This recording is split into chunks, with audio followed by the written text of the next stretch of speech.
करेगा, बल्कि हमारी लोकतांत्रिक प्रक्रिया को भी अधिक प्रभावी बनाएगा। मान्यवर, अनुमान है कि चुनावी खर्च 1.35 लाख करोड़ रुपए तक पहुंच सकता है, जो 2019 में खर्च किए गए 60,000 करोड़ रुपए से 2 गुना है।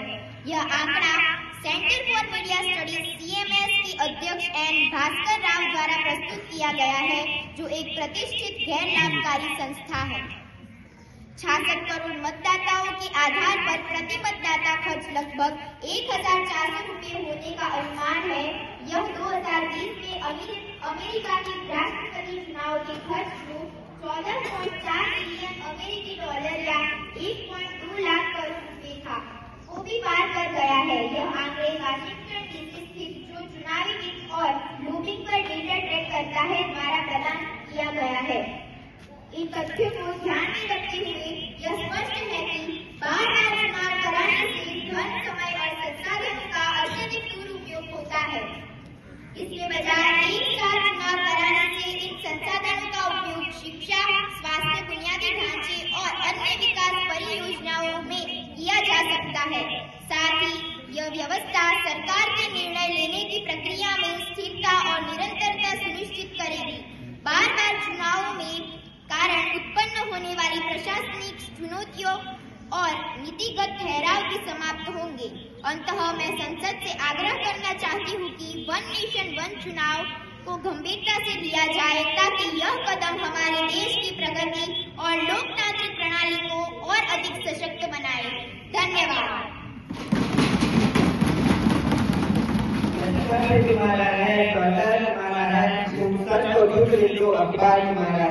इस दौर के बलियानी जो कहा जाए कानून तुम्हारा है, दरबार तुम्हारा है। मान्यवर, हम जानते हैं कि विभिन्न राज्यों के चुनाव अलग अलग समय पर होने के साथ स्थानीय समस्याओं को प्रमुखता मिलती है और जनता की आवाज मजबूत होती है। यदि सभी चुनाव एक साथ होते हैं तो ग्रामीण और स्थानीय मुद्दे नजर जा सकते हैं। हर राज्य की जरूरत अलग अलग होती है और अलग अलग चुनाव उन्हें आवश्यकताओं के अनुसार शासन प्रदान करता है। लेकिन एक चुनाव में ये महत्वपूर्ण है कि राष्ट्रीय सहयोग के कारण छिप सकती है। भारतीय लोकतंत्र दुनिया में लोकतंत्र की जननी है, सबसे व्यापक, सबसे सफल और सबसे पारदर्शी लोकतंत्र है। क्या हम इन वर्षों से अर्जित लोकतंत्र की पहचान सबसे सच्चे लोकतंत्र से बनाना चाहते हैं? क्या यह वर्षों से अर्जित लोकतांत्रिक प्रणाली पर अन्याय नहीं है? मान्यवर, सरकारें चुनी जाती है समाज कल्याण और सामाजिक न्याय के लिए सुनिश्चित करने के लिए। लाभ हानि का गणित रखकर लोकतंत्र को व्यापक करने में पूरी कोशिश से देश काफी कार्य करेगा।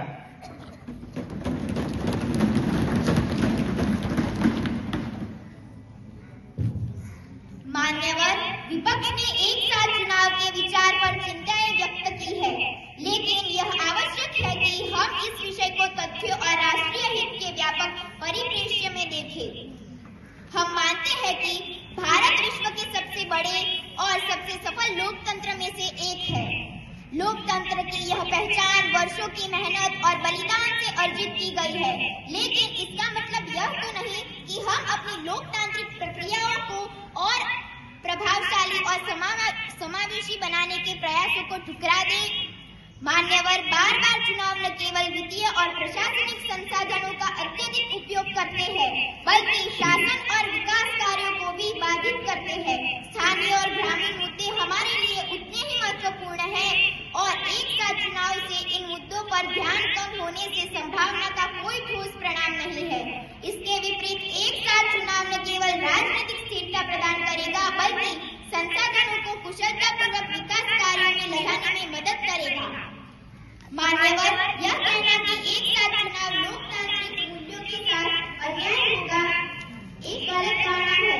लोकतंत्र का सच्चा उद्देश्य समाज के सभी वर्गों के कल्याण के लिए एक कुशल और स्थिर प्रशासन सुनिश्चित करना है।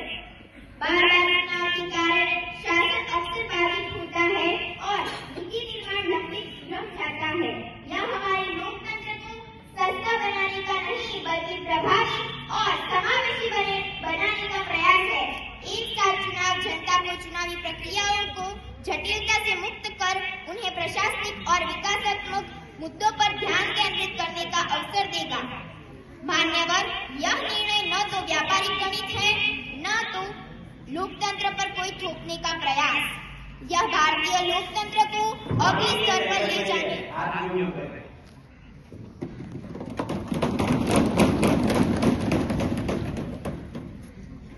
लोकतंत्र पर कोई थोपने का प्रयास, यह भारतीय लोकतंत्र को अगले स्तर पर ले जाने का प्रयास है, जहां देश का हर नागरिक यह महसूस करेगा कि उनकी समस्याओं और उनकी आकांक्षाओं पर ध्यान दिया जा रहा है।